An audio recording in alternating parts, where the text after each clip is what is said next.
ഇനി വരുന്നൊരു തലമുറയ്ക്ക് ഇവിടെ വാസം സാധ്യമോ? ഇനി വരുന്നൊരു തലമുറയ്ക്ക് ഇവിടെ വാസം സാധ്യമോ?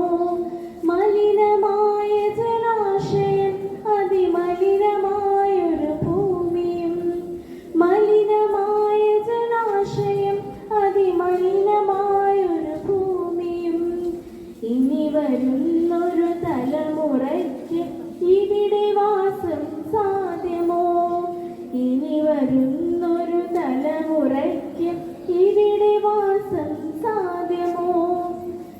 തണലു കിട്ടാൻ തപസ്സിലാണിവിടെ എല്ലാ മലകളും. ദാഹനീരിനു നാവു നീട്ടി വലഞ്ഞു പുഴകൾ സർവവും. ആറ്റുപോലും വേർപടുക്കി